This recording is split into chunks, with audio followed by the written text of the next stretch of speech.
So friends, exit poll के नतीजे आ चुके हैं और इसका इंतजार मैं काफ़ी देर से कर रहा था क्योंकि ये खबर आप तक पहुंचानी बहुत ज़रूरी थी क्योंकि पूरी दुनिया की नज़र इस एग्जिट पोल के ऊपर में थी और डेफिनेटली मेरे साथ साथ आपका भी नज़र इसी एग्जिट पोल के ऊपर में होगा।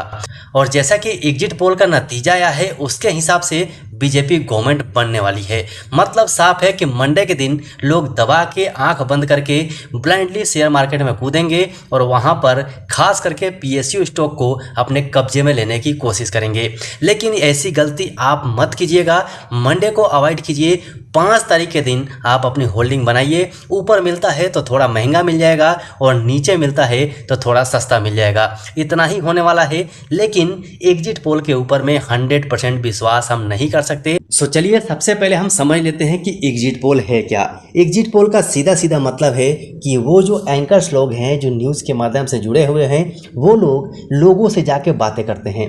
मतलब ग्राउंड में जाके लोगों से बातें करते हैं कि उन्होंने अपना वोट कहाँ दिया है, क्यों दिया है, ये सारी बातें करके और डाटा कलेक्ट करते हैं। जिसका मतलब ये बिल्कुल नहीं है कि उन्होंने जो डाटा कलेक्ट किया है वो 100% सही हो, क्योंकि आगे जो बताने वाला है उसने सही बताया है या गलत इसे हम नहीं कह सकते। दूसरी जो सबसे बड़ी कमी है जो आज के टाइम में जो डेटा कलेक्ट हो रहा है वो टेलीफोन और मोबाइल द्वारा किया जा रहा है, जिसके ऊपर भी हम 100% विश्वास नहीं कर सकते। और तीसरी और सबसे इम्पोर्टेंट चीज़ है और वो ये है कि एग्जिट पोल हिस्टोरिकल डाटा को चेक करती है और उसके बेस पे एग्जिट पोल को भी शामिल करती है, जिसकी वजह से इसके ऊपर भी हम पूरा विश्वास नहीं कर सकते। अगर हम एग्जिट पोल के बारे में बात करें तो केवल 2019 को छोड़ के बहुत सारे एग्जिट पोल ऐसे हैं जो फेल साबित हुए हैं, तो आज भी हम उनके ऊपर 100% विश्वास नहीं कर सकते। हालांकि आंकड़े जिस प्रकार से निकल के आए हैं उसमें ये मुझे लगता है कि यहाँ पर बीजेपी गवर्नमेंट बननी तय है, लेकिन फिर भी जब तक रिजल्ट नहीं आता है तब तक हमें इंतजार करना चाहिए। मैं यहाँ पर किसी की बुराई नहीं कर रहा हूँ, लेकिन अगर एग्जिट पोल का अगर हम डेटा देखते हैं, इसका परफॉर्मेंस देखते हैं, तो केवल 2019 को छोड़ के बाकी के एग्जिट पोल में ऐसी भी समय आई थी जब इसको बंद करने की बात भी कही गई थी। तो जल्दीबाजी बिल्कुल मत कीजिएगा। मेरे हिसाब से थोड़ा महंगा मिले लेकिन सही मिले। आपके हिसाब से क्या है वो कमेंट सेक्शन में बता दीजिएगा, लेकिन मेरा मानना है कि थोड़ा इंतज़ार करना ज़रूरी है। और जो लोग ऑप्शन ट्रेडिंग करते हैं वो लोग मंडे के दिन काफ़ी बच के रहिएगा, क्योंकि मुझे लग रहा है कि सुबह सुबह जैसे ही मार्केट ओपन होगा तो वहाँ पर बुलिशनेस दिखाई जाएगी और उसके बाद बड़ी ट्रैपिंग भी हो सकती है। तो इसका आप ध्यान रखिएगा, क्योंकि हम कोई नेता नहीं हैं, हम किसी इलेक्शन के बारे में बात नहीं करते।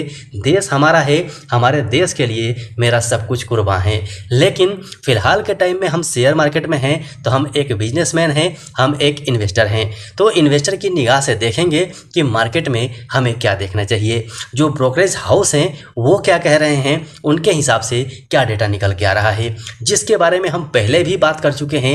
ये वाला वीडियो अगर आपने देख लिया होगा तो आपको सब कुछ क्लियर हो गया होगा। लेकिन फिर से इस वीडियो में मैं आपको दिखा देना चाहता हूँ कि जो ब्रोकरेज हाउस हैं उनकी तरफ से क्या खबर निकल के आ रही है, क्या अपडेट वो दे रहे हैं। सो ये डेटा आपके सामने में है। यहाँ पर जो ब्रोकरेज हाउस से खबर निकाल के आ रही है वो आप यहाँ पर देख सकते हैं। इनके हिसाब से 3 सिनेरियो हो सकते हैं जिसके बारे में हमने ऑलरेडी बात किया हुआ है, लेकिन यहाँ पर क्वांटिटी बताई गई है तो उसे देख लेते हैं।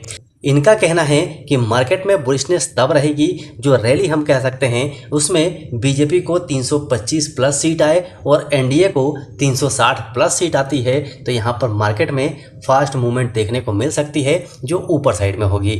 और वहीं पर दूसरे सिनेरियो में आप देखेंगे तो बीजेपी को 290 से 300 सीट मिले और एनडीए को 330 से 340 सीट मिल जाती है। तो यहाँ पर ना मार्केट में बुलिशनेस रहेगी और ना ही गिरावट रहेगी। मतलब मार्केट यहाँ पर पॉजिटिव रहेगा लेकिन फास्ट रैली हमें नहीं मिल पाएगी।